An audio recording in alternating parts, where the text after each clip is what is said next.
Hello friends, आशा करता हूँ कि आप सभी अच्छे होंगे। तो इस वीडियो में हम पढ़ेंगे चैप्टर 6 लाइफ प्रोसेसेस। तो चलिए स्टार्ट करते हैं।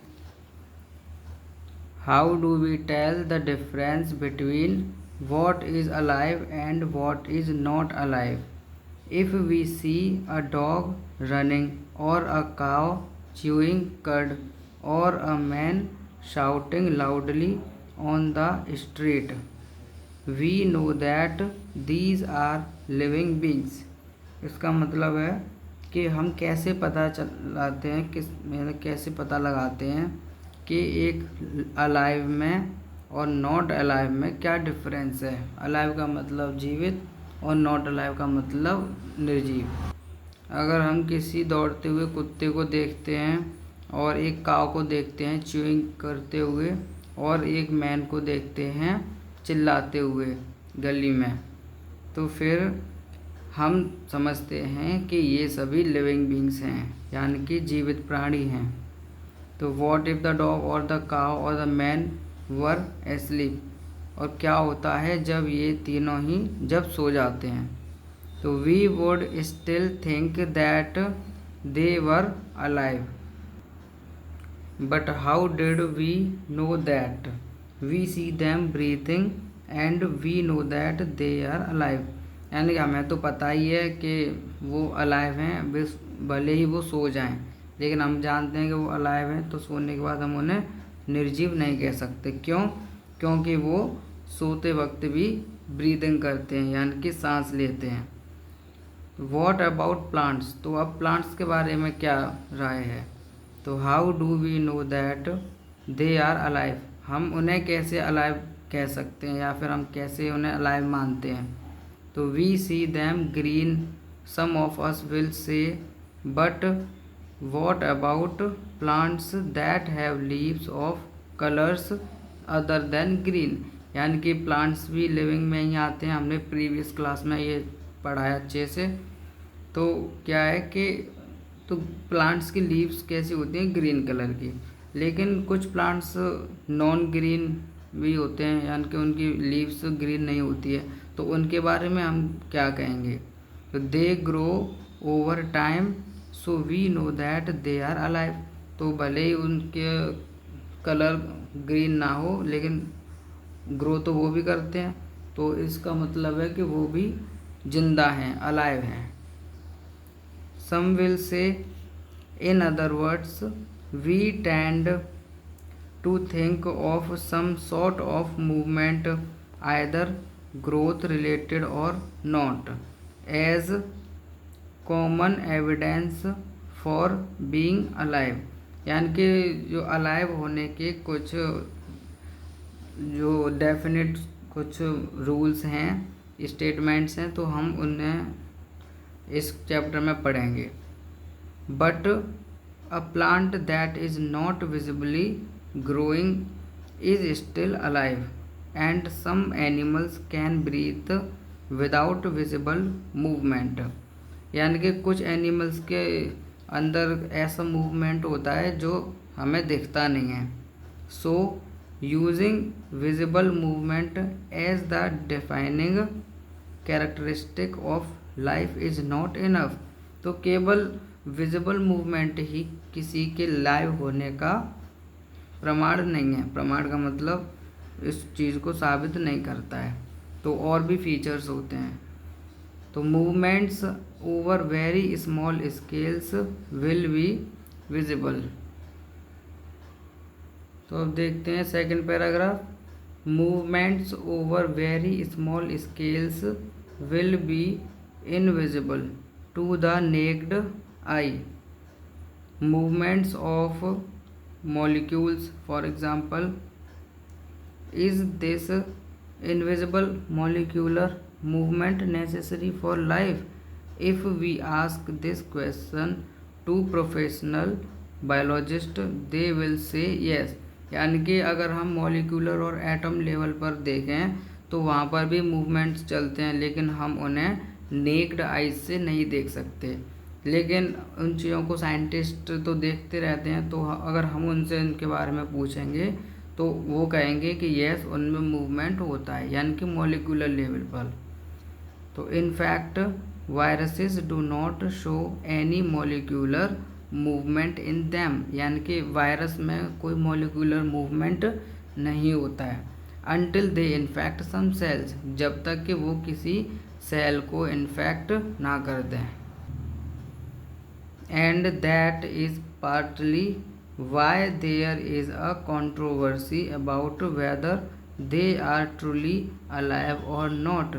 बस इसी वजह से ये अब तक आज तक कंट्रोवर्सी चलती रहती है कि वायरस लिविंग है या फिर नहीं है। तो अब चलते हैं नेक्स्ट थर्ड पैराग्राफ पर। Why are molecular movements needed for life, यानी कि मॉलिक्यूलर मूवमेंट लाइफ के लिए क्यों ज़रूरी होते हैं। तो we have seen in earlier classes that living organisms are well organised structures, they can have tissue have cells have smaller components in them and so on, यानी कि छोटा होता जाता है, टिश्यू से छोटा सेल होता है और सेल से छोटे मॉलिक्यूल्स और एटम्स होते हैं। तो because of the effect of the environment this organised ordered nature of living structures is very likely to keep breaking down over time. If order breaks down the organism will no longer be alive, so living creatures must keep repairing and maintaining their structures. Since all these structures are made up of molecules, they must move molecules around all the time। तो यानी कि इसमें वही बताया गया है कि environment में क्या है, जो भी ऑर्गेनिजम्स हमारे नेचर में हैं, लिविंग स्ट्रक्चर्स, वो क्या है कि वो एक मतलब ब्रेक होते रहते हैं टाइम टू टाइम, यानी कि डिवीज़न करते हैं वो। तो organism will not longer be alive, तो वो क्योंकि वो लंबे समय तक ज़िंदा नहीं रह सकते हैं, तो जो स्मॉल मॉलिक्यूलर लेवल के जो स्ट्रक्चर हैं, यानी कि माइक्रोब्स, यूनिसेलुलर ऑर्गेनिजम्स, वो लाइव रहने के लिए डिवाइड करते रहते हैं। तो what are the maintenance processes in living organisms, let us explore. तो अब हम आगे इस क्वेश्चन का ही आंसर जानेंगे। तो अब हमारे यहाँ पर फर्स्ट टॉपिक है 6.1 व्हाट आर लाइफ प्रोसेसेस। तो लाइफ प्रोसेस क्या होता है। तो the maintenance functions of living organisms must go on even when they are not doing anything particular, even when we are just sitting in class, even if we are just asleep, this maintenance job has to go on। The processes which together perform this maintenance job our life processes. तो life processes का मतलब वही है एक तरह से कि living चीज़ का होना। तो जो लिविंग करता है, जो जितनी भी प्रोसेसेस हैं, 5-6 तरह की प्रोसेसेस हैं, तो उन्हें हम लाइफ प्रोसेसेस बोलते हैं। अब हम उन सभी प्रोसेस को एक एक करके आगे चैप्टर में पढ़ेंगे। Since these maintenance processes are needed to prevent damage and breakdown, energy is needed for them. This energy comes from outside the body of the individual organism. So, there must be a process to transfer a source of energy from outside the body of the organism, which we call food, to the inside, a process we commonly called nutrition. If the body size of the organisms is to grow, additional raw material will also be needed from outside. Since life on earth depends on carbon based molecules, most of these food sources are also carbon based. Depending on the complexity of these carbon sources, different organisms can then use different kinds of nutritional processes. तो इस paragraph में हमें किसके बारे में बताया, इस paragraph में हमें न्यूट्रिशनल प्रोसेसेस के बारे में बताया, यानी कि न्यूट्रिशन. जैसे कि अभी हम इसे हिंदी में समझ लेते हैं कि since these maintenance processes are needed to prevent damage and break down, energy is needed for them. यानी कि प्रोसेसेस को मेंटेन करने के लिए हमें एनर्जी की ज़रूरत होती है. तो हमें वो एनर्जी कहाँ से मिलेगी? तो ये इस एनर्जी को हम लेने के लिए क्या करते हैं कि हम अब बाहर से हम कोई फूड कंज्यूम करते हैं, जिससे कि हमें वो एनर्जी मिलती है. तो जैसा कि ये लिखा है कि which we call food to the inside a process we commonly called nutrition. तो हम खाते हैं क्या, फूड बोलते हैं उसे, और इस प्रोसेस को हम बोलते हैं न्यूट्रिशन, यानी कि टेकिंग ऑफ न्यूट्रिएंट्स. इस प्रोसेस को बोलेंगे हम nutrition. If the body size of the organism is to grow, additional raw materials will also be needed from outside. यानी कि अब बॉडी की साइज की ग्रोथ के लिए हमें कुछ एडिशनल रॉ मटेरियल की ज़रूरत होती है, तो वो हम बाहर से लेते हैं obviously. Since life on earth depends on carbon based molecules, तो most of this food sources are also carbon based. यानी कि ये चीज़ तो हमने केमिस्ट्री में भी पढ़ी है कि जितने भी ऑर्गेनिक मैटर्स होते हैं वो कार्बन से मिलके हुए बने होते हैं, यानी कि कार्बन मॉलिक्यूल से. तो हमारा जितना भी खान पीन है, जितना भी फूड है, वो कार्बन बेस्ड मॉलिक्यूल से ही बना हुआ है. तो depending on the complexity of these carbon sources, different organisms can then use different kinds of nutritional process. तो वही बात है यहाँ पर. अब आगे देखते हैं. The outside sources of energy could be quite varied since the environment is not under the control of the individual organisms. तो these sources of energy therefore need to be broken down or built up in the body and must be finally converted to a uniform source of energy that can be used for the various molecular movements needed for maintaining living structures, as well as two kind of molecules the body needs to grow. For this, a series of chemical reactions in the body are necessary. तो यहाँ तक हम इसका मतलब समझते हैं क्या है कि the outside sources of energy could be quite varied, यानी since the environment is not under the control of the individual organism. यानी कि जो बाहर का हमारा एनवायरनमेंट है वो किसी इंडिविजुअल ऑर्गेनिज्म के कंट्रोल में नहीं है. तो these sources of energy therefore need to be broken down और built up in the body. यानी कि जो भी सोर्सेज हमारे एनवायरनमेंट में प्रेजेंट हैं उन सोर्स का हम यूज़ करते हैं अपनी बॉडी के डेवलपमेंट, यानी कि बिल्ड करने के लिए.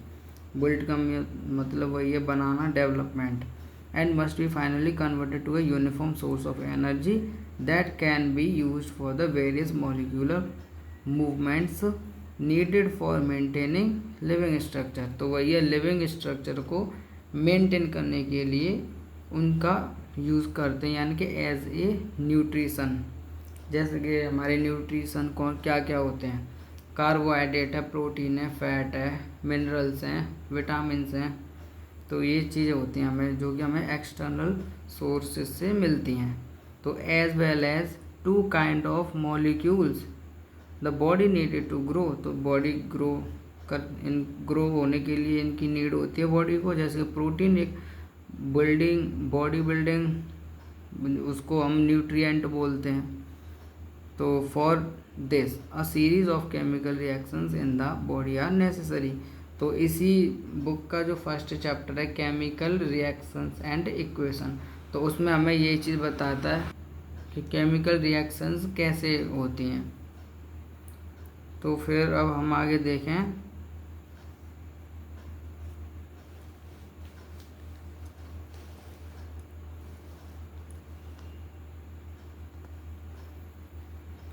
तो oxidising reducing reactions are some of the most common chemical means to break down molecules. तो ये जो दो टाइप की रिएक्शन होती है, ऑक्सीडाइजिंग रिड्यूसिंग रिएक्शन, तो ये बहुत ज़्यादा कॉमन रिएक्शन होती है जो हमें मोस्टली देखने को मिलती रहती है।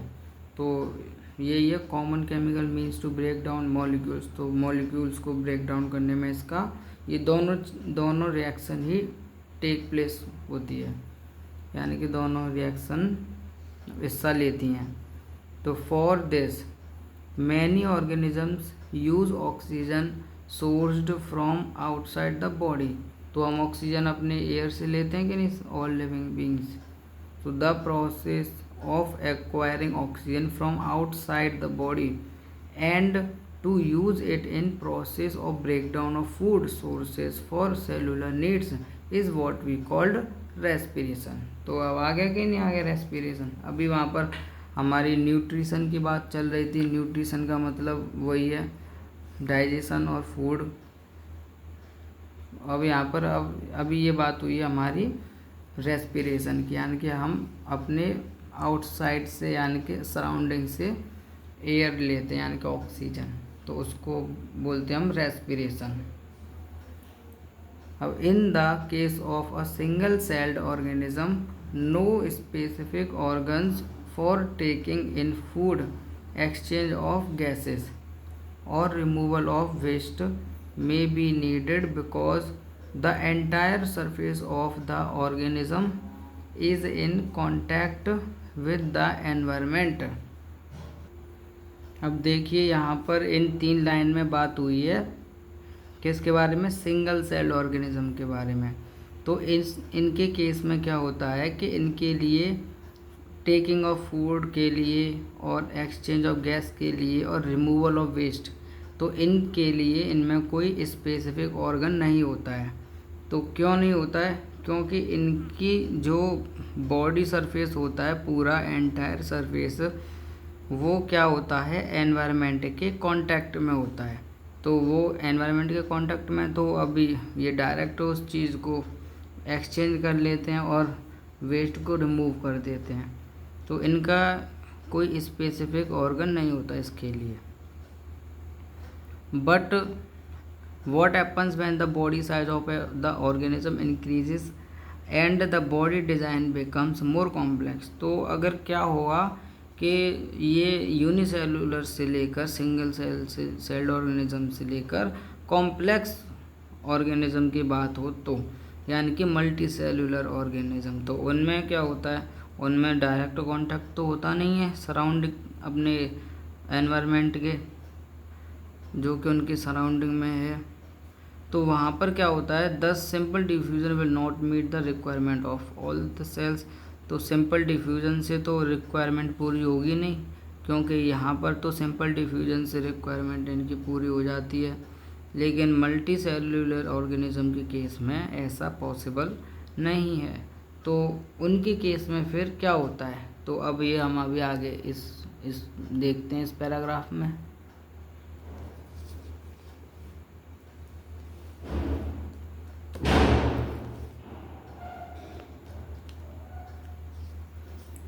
तो we have seen previously how in multicellular organisms various body parts have specialized in the function they perform। We are familiar with the idea of these specialized tissues and with their organization in the body of the organism। यानी कि हमने पहले देख रखा है कि जो multi cellular organism है उनके वेरियस पार्ट्स होते हैं स्पेशलाइज्ड, यानी कि हर फंक्शन के लिए जो भी वो परफॉर्म कर रहे हैं उनके लिए अलग अलग ऑर्गन सिस्टम होता है उनके। तो वी आर फैमिलियर, यानी कि हम इस चीज़ से परिचित हैं with the idea of these specialized tissue with the with their organization in the body of the organism. So it is therefore not surprising that the uptake of food and of oxygen will also be the function of specialized tissue. तो इनके लिए specialised tissue, जैसे कि अभी हमने ऊपर देखा था कि उन तीनों के लिए ही कोई अलग ऑर्गेनिज्म नहीं था, यानी कोई ऑर्गन सिस्टम नहीं था डेवलप्ड, केवल उनका सरफेस था, बॉडी सरफेस, जो कि बाहर के एनवायरनमेंट के डायरेक्ट कांटेक्ट में था। लेकिन यहाँ पर क्या है कि हर काम के लिए एक स्पेशलाइज्ड ऑर्गन है, ऑर्गन सिस्टम है इनफैक्ट। तो क्या है कि function of specialised tissue. However this poses a problem since the food and oxygen are now taken up at one place in the body of the organisms while all parts of the body need them। यानी कि जैसे कि अब हम लोग हैं, हम multi cellular है, और हमें क्या, ऑल एनिमल्स, जितने भी एनिमल्स हैं, हम लोग क्या है, हम ब्रीदिंग की प्रोसेस में क्या करते हैं, सांस लेते हैं। तो ये एक जगह से ही सांस ले रहे हैं अपनी नोज़ के थ्रू, और वो हमारे लंग्स में चली जाती है। लेकिन जो ऑक्सीजन हम ले रहे हैं अपने लंग्स में, उस ऑक्सीजन की तो रिक्वायरमेंट पूरी बॉडी में है। तो अब उसकी रिक्वायरमेंट तो ऑक्सीजन की पूरी बॉडी में है, तो अब वहाँ तक पूरी बॉडी में, यानी कि हर सेल तक उसको कैसे पहुँचाया जाएगा। तो अब हम देखते हैं कि किस तरह से उनकी रिक्वायरमेंट पूरी होगी। तो this situation creates a need for a transportation system for carrying food and oxygen from one place to another in the body. तो अब हम ये चीज़ देखेंगे ट्रांसपोर्टेशन सिस्टम में, जिसमें कि फूड और ऑक्सीजन को पूरी बॉडी में कैरी किया जाता है। तो when chemical reactions use the carbon source and the oxygen for energy generation, they create by products that are not only useless for the cells of the body but could even be harmful। ठीक है, harmful भी होते हैं वो, यानी कि चलिए पहले यहाँ तक मैं आपको इसकी हिंदी समझा देता हूँ। तो जब भी केमिकल रिएक्शंस कार्बन, जो कि कार्बन सोर्स हैं, and the oxygen for the energy generation, वो हमारे प्रोडक्ट हैं, हमारी बॉडी के अंदर क्रिएट हो रहे हैं, क्योंकि केमिकल रिएक्शन होती रहती हैं तो कुछ बाई प्रोडक्ट्स भी बनते हैं, यानी कि जो हमारी बॉडी के लिए वेस्ट होते हैं, यूज़फुल नहीं होते हैं। तो उन्हें हम क्या करें, वो यूज़लेस हैं, तो उनको तो हमें बॉडी से बाहर निकालना पड़ेगा। तो इसके बारे में भी अभी हम आगे पढ़ेंगे कि उन्हें जो बाहर निकालने की प्रोसेस को क्या बोलते हैं और किस तरह से होता है। तो these waste by product are therefore needed to be removed from the body and discarded outside by a process called excretion। तो उस प्रोसेस को हम बोलते हैं एक्सक्रीशन, यानी कि removal of waste. Again if the basic rules for body design in multicellular organisms are followed, a specialized tissue for excretion will be developed, which means that the transportation system will need to transport waste away from cells to their excretory tissue। तो अब इसमें भी वही चीज़ आ गई कि इसके लिए भी, यानी कि रिमूवल ऑफ वेस्ट के लिए भी एक हमारा स्पेशलाइज्ड टिश्यू है। ठीक है, it means that the transportation system भी, ठीक है। तो वो होता है हमारा एक्सक्रीटरी टिश्यू, यानी कि एक्सक्रीटरी सिस्टम। तो let us consider these various processes so essential to maintain life one by one. तो यहाँ पर फ्रेंड्स क्वेश्चंस दे रखे हैं, तो इन्हें देख लेते हैं। Why is diffusion insufficient to meet the oxygen requirements of multicellular organisms like humans? यानी कि जो डिफ्यूजन के थ्रू जो ऑक्सीजन रिक्वायरमेंट जो होती है हमारी मल्टी सेलुलर ऑर्गेनिज्म के लिए, वो कम क्यों पड़ जाती है, यानी कि वो इनसफिशियंट है। तो यानी कि वो इसलिए होता है क्योंकि सरफेस के जो बॉडी सरफेस के थ्रू डिफ्यूज़न होता है ऑक्सीजन का, वो बहुत कम अमाउंट में होता है, और मल्टी सेलुलर को तो बहुत सारी एनर्जी की ज़रूरत होती है, तो उसके लिए ऑक्सीजन की भी रिक्वायरमेंट बहुत ज़्यादा है, जिसको ये फुलफ़िल नहीं कर पाता डिफ्यूज़न। तो उसके लिए हमारा एक अलग से ऑर्गन सिस्टम डेवलप्ड है, जिसे हम रेस्पिरेटरी सिस्टम बोलते हैं। तो दूसरा क्वेश्चन है, what criteria do we use to decide whether something is alive. तो यानी कि किसी चीज़ के अलाइव, ठीक है, उसे प्रूव करने के लिए क्या क्राइटेरिया है। तो उसके क्राइटेरिया हमारे वही होता है कि वो मूव करता है ऑर्गेनिज़म, और वो ग्रो करेगा, और वो वैसे अभी तक तो नहीं दिया लेकिन आगे आएगा कि वो रिप्रोड्यूस करता है, ठीक है, और वो ब्रीथिंग करता है, वो खाना खाने की उसी ज़रूरत होती है, यानी कि न्यूट्रिशन, और एक्सक्रीशन भी करता है, यानी कि वेस्ट को रिमूव करता है, और एक मोस्ट इम्पोर्टेंट फंक्शन होता है कॉन्शियसनेस, ठीक है, CONSCIOUSNESS, ठीक है, कॉन्शियसनेस, ये मोस्ट इम्पोर्टेंट फंक्शन है यूनिक, जो केवल अलाइव में ही पाया जाता है। अब देते हैं question number 3, what are outside raw materials use for by an organism. तो आउटसाइड रॉ मटेरियल कौन से हैं जो कि ऑर्गेनिज्म के लिए यूज़फुल होते हैं। तो वो हमारे लिए क्या है, एयर है, ठीक है, रॉ मटेरियल एयर हो गई हमारी, यानी कि ऑक्सीजन, और क्या होते हैं हमारे मिनरल्स हैं, विटामिन्स हैं, ठीक है, न्यूट्रिएंट्स। क्वेश्चन नंबर 4 है, what processes would you consider essential for maintaining life. यानी कि लाइफ को मेंटेन करने के लिए कौन कौन सी प्रोसेसेस असेंशियल होती हैं। तो वो कौन कौन सी प्रोसेस असेंशियल है, उन्हीं प्रोसेस को हम अभी इस चैप्टर में पढ़ेंगे। तो वो प्रोसेस हमारी होती हैं, न्यूट्रिशन है, और एक्सक्रीशन है, और रेस्पिरेशन है, और सर्कुलेशन है, और एक्सक्रीशन, यानी कि वो लास्ट में एक्सक्रीशन होता है हमारा। तो यही चीज़ें असेंशियल होती हैं जिन्हें हम लाइफ प्रोसेसेस बोलते हैं। तो फ्रेंड्स, आपको मेरा पढ़ाना कैसा लग रहा है, आप अपना ओपिनियन कमेंट बॉक्स में देना, अपनी राय बताना कमेंट बॉक्स में कि आपको मेरे पढ़ाया हुआ समझ में आ रहा है कि नहीं आ रहा, और जो भी कमियां होंगी वो भी बताइएगा, जिन्हें मैं कम करने की कोशिश करूँगा। तो और आप वीडियो को लाइक भी कर सकते हैं, शेयर कर सकते हैं, और चैनल को सब्सक्राइब कर सकते हैं। तो क्लास 10th की साइंस में ये जो चैप्टर नंबर 6 है, ये बाकी के सभी चैप्टर से बड़ा है, ये सबसे बड़ा चैप्टर है। तो इसको हम 2 लेक्चर में कंप्लीट कर लेंगे। तो आगे चलते हैं फ्रेंड्स। तो हमारा सेकंड टॉपिक आता है 6.2 न्यूट्रिशन। तो ये हमारी लाइफ प्रोसेस का पहली प्रोसेस है। तो व्हेन वी वॉक और ride a bicycle we are using up energy even when we are not doing any apparent activity. Energy is needed to maintain a state of order in our body.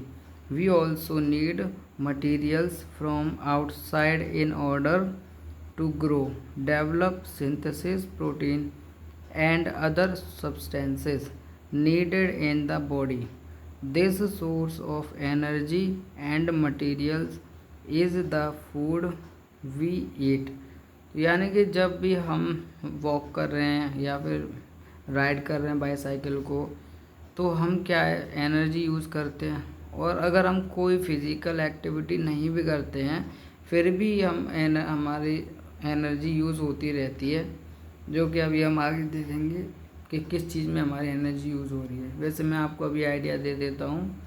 तो हमारी energy, अगर हम rest में हैं, बैठे हुए हैं, या फिर सो रहे हैं या लेटे हैं, फिर भी एनर्जी यूज़ होती रहती है, क्योंकि हमारे बॉडी के अंदर रिएक्शंस ऑल टाइम चलती रहती है, और हमारा हार्ट बीट करता रहता है, और हम ब्रीथिंग कर रहे हैं तो लंग्स मूव कर रहे हैं, तो इन चीज़ों में एनर्जी ऑलवेज यूज़ होती रहती है। तो अब चलते हैं सब टॉपिक पर।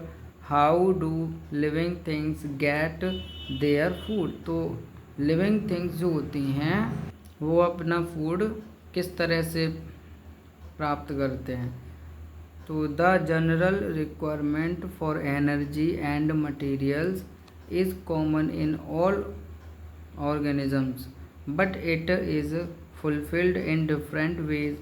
Some organisms use simple food material obtained from inorganic sources in the form of carbon dioxide and water. Other organisms, the autotrophs, include green plants and some bacteria. Other organisms utilize complex substances.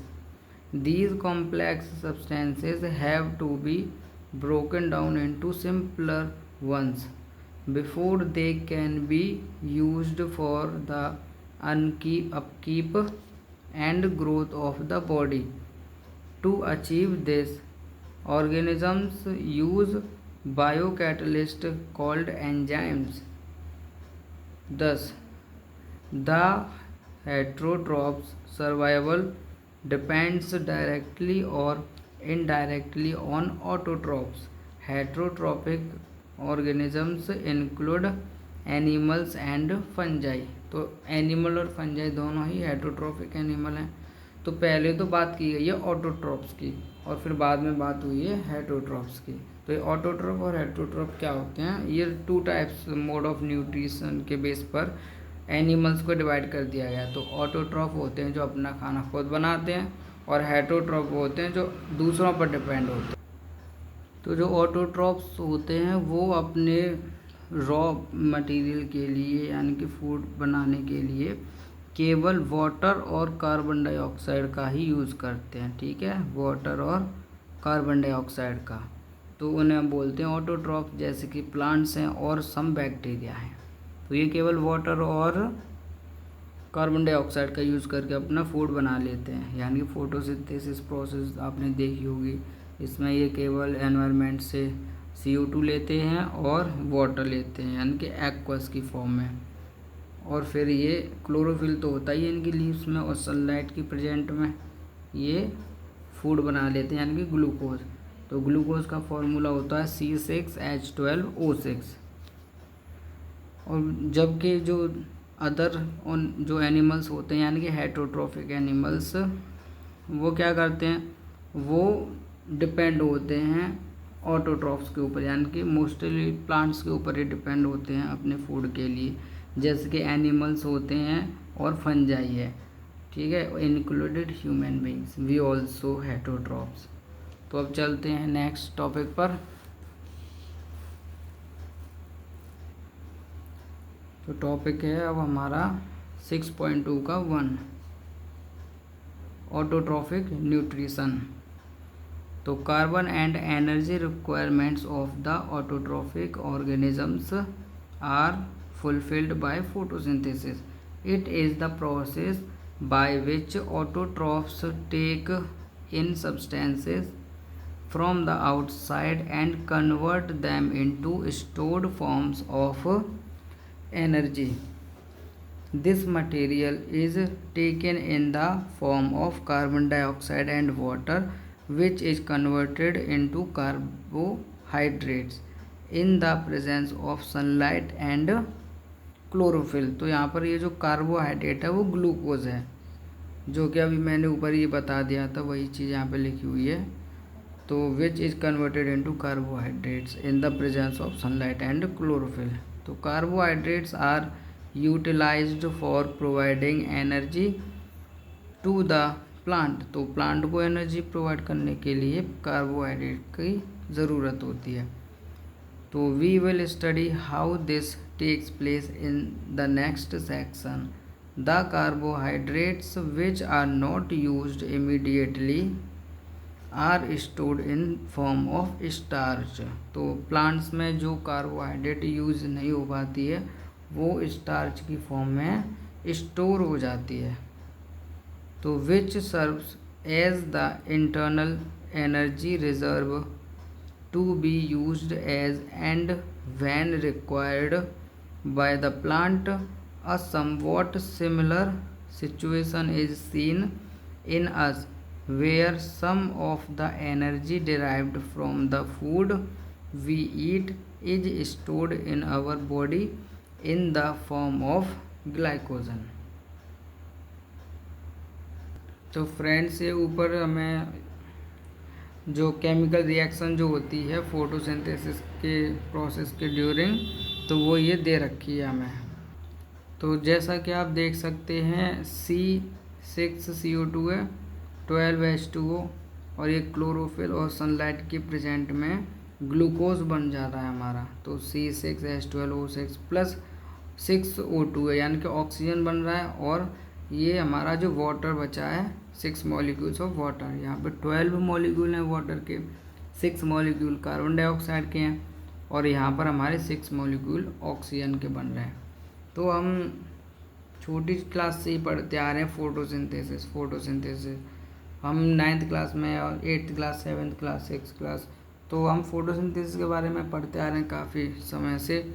तो उसका equational representation इस तरह से होता है। हमको ये चीज़ generally पहले से ही पता रहती है कि प्लांट्स फोटोसिंथेसिस की प्रोसेस में CO2 लेते हैं, यानी कि कार्बन डाइऑक्साइड वो लेते हैं और ऑक्सीजन छोड़ते हैं, जो कि हमारा अपोजिट है। हम CO2 को छोड़ते हैं और ऑक्सीजन को लेते हैं। तो वो यहीं पर होता है, जो कि ये CO2 को लेते हैं और ऑक्सीजन को छोड़ते हैं। तो वो फोटोसिंथेसिस में ही ऐसा होता है। तो let us now see what actually happens during the process of photosynthesis. The following events occur during this process. तो इस प्रोसेस में ये जो भी इवेंट्स होते हैं वो यहाँ पर दे रखे हैं, जिन्हें हम अभी डिस्कस कर चुके हैं। तो पहला क्या दे रहा है, absorption of light energy by chlorophyll. तो क्लोरोफिल लाइट एनर्जी को एब्जॉर्ब करती है। Conversion of light energy to chemical energy and splitting of water molecules into hydrogen and oxygen.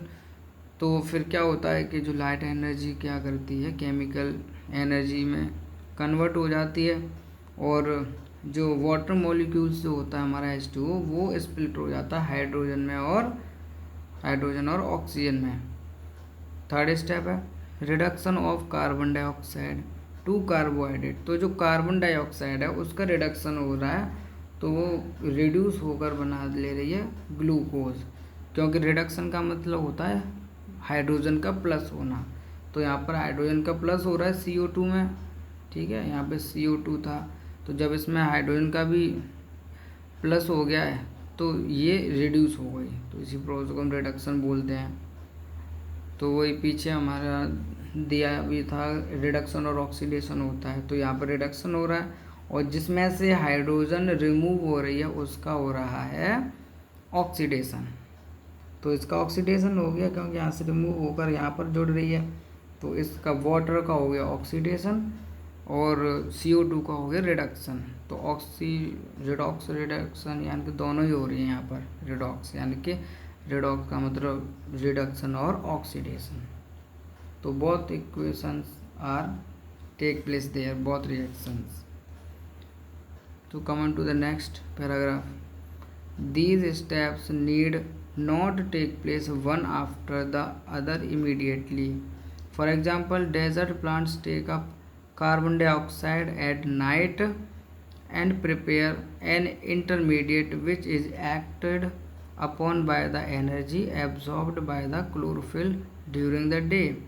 यानी कि वो जो डेजर्ट के जो प्लांट्स होते हैं यूजुअली ये वाली प्रोसेस को नाइट में करते हैं, क्योंकि दिन में वो कर नहीं पाते, क्योंकि अगर दिन में वो ये काम करेंगे तो उनका बहुत ज़्यादा वाटर लॉस हो जाएगा। तो अपने वाटर लॉस को बचाने के लिए इस प्रोसेस को नाइट के टाइम में करते हैं। Let us see how each of the components of the above reaction are necessary for photosynthesis. तो देखते हैं कि ये कंपोनेंट्स यानी कि क्लोरोफिल है, ये क्यों इम्पोर्टेंट होता है इस प्रोसेस के लिए। If you carefully observe a cross section of a leaf under the microscope, जो कि हमें शोन इन फिगर 6.1। तो इस फिगर में हमें ये दे रखा है 6.1 में। तो you will notice that some cells contain green dots. So these green dots are cell organelles called chloroplast, which contain chlorophyll. Let us do an activity which demonstrates that chlorophyll is essential for photosynthesis. तो यहाँ नीचे एक activity दे रखी है आपकी book में 6.1। तो इस बुक में जो भी एक्टिविटीज़ दे रखी हैं इस चैप्टर में, उन एक्टिविटीज़ के लिए अगर आप लोग कहेंगे तो हम एक सेपरेट वीडियो बना देंगे। तो अब चलते हैं नेक्स्ट पैराग्राफ पर। तो now let us study how the plant obtains carbon dioxide. In class 9 we had talked about stomata, जो फिगर 6.3 में हमें शोन है, which are tiny pores present on the surface of the leaves. Massive amounts of gaseous exchange takes place in the leaves through these pores for the purpose of photosynthesis. But it is important to note here that exchange of gases occurs across the surface of stems, roots and leaves as well. Since large amounts of water can also be lost through these stomata, the plant closes these pores when it does not need carbon dioxide for photosynthesis. The opening and closing of the pores is a function of the guard cells. The guard cells swell when water flows into them. तो यानी कि जब guard cells में water flow करता है, यानी कि उनके अंदर चला जाता है गार्ड सेल्स। ये हमारी जो येलो कलर की दे रखी हैं ये हमारी गार्ड सेल्स हैं। तो जब इनके अंदर वाटर भर जाता है तब क्या होता है, तब वो स्वेल हो जाती हैं, यानी कि फूल जाती हैं। और जब वो वाटर उनमें से निकल जाता है तो वो श्रिंक हो जाती है, यानी कि सिकुड़ जाती है। तो जब वो सिकुड़ जाती है तो ये बंद हो गई, और जब वो स्वेल हो जाती है यानी कि फूल जाती है तो वो खुलती है, इस तरह से ओपन हो जाती है। और ये क्लोज होती है जब वो इसमें से वाटर बाहर निकल जाता है गार्ड सेल्स में से। तो ये श्रिंक हो रही है और ये स्वेल हो रही है। ये नीचे भी आप देख सकते हैं, मैंने पेंसिल से लिखा हुआ है। तो similarly the pore closes if the guard cells shrink. तो जब वो श्रिंक होती तो वो क्लोज हो जाएगा। तो अभी एक्टिविटी 6.2 दे रखी है। तो ये एक्टिविटीज़ के लिए हम एक सेपरेट वीडियो बनाएंगे अगर आप लोग की डिमांड रहेगी तो। Based on the 2 activities performed above, can we design an experiment to demonstrate that sunlight is essential for photosynthesis. तो ये तो हम लोग पहले से जानते हैं कि फोटोसिंथेसिस के लिए सनलाइट असेंशियल है, लेकिन ये इन दोनों एक्टिविटीज़ में एक्सपेरिमेंट के थ्रू और जान लेंगे कि सनलाइट फोटोसिंथेसिस के लिए असेंशियल होती है। So far we have talked about how autotrophs meet their energy requirements, but they also need other raw materials for building their body। तो यानी कि हमने देख लिया अब तक कि ऑटोट्रॉप्स अपनी फूड की रिक्वायरमेंट को किस तरह से फुलफ़िल करते हैं, यानी कि किस तरह से अपनी ज़रूरत की पूर्ति करते हैं। तो water used in photosynthesis taken up from the soil by the roots in a trans है ना टेरेस्ट्रियल प्लांट्स। जो टेरेस्ट्रियल प्लांट्स का मतलब हो गया जो ज़मीन पर होते हैं प्लांट्स, तो वो अपने रूट के थ्रू सॉइल में से वाटर को टेक अप करते हैं। तो other materials like nitrogen, phosphorus, iron and magnesium are taken up from the soil. तो उसी वाटर के साथ ये भी घुलकर प्लांट के अंदर चले जाते हैं। तो इन्हें हम मिनरल्स बोलते हैं जनरली। तो nitrogen is an essential element used in the synthesis of proteins and other compounds। तो दिस इज तो taken up in the form of inorganic nitrates or nitrites, or it is taken up up as organic compounds which have been prepared by bacteria from atmospheric nitrogen। तो जिस तरह से bacteria भी autotrophs हैं, तो वो भी इन मटेरियल्स का यूज़ करके नाइट्रेट्स और नाइट्राइट्स बनाते हैं और फिर एटमॉस्फेरिक नाइट्रोजन में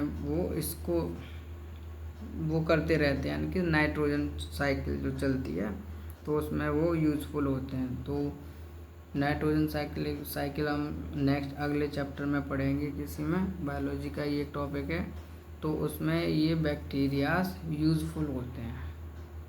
तो अब चलते हैं नेक्स्ट टॉपिक पर 6.2.2 हेट्रोट्रॉफिक न्यूट्रिशन।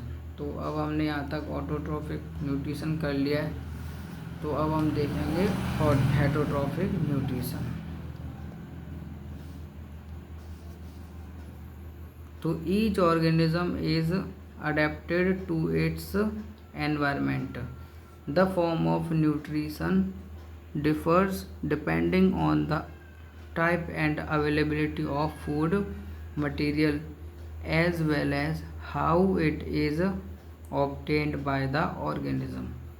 तो for example, whether the food source is stationary such as grass or mobile such as deer, तो would allow for differences in how the food is accessed and what is the nutritive apparatus used by a cow and a lion।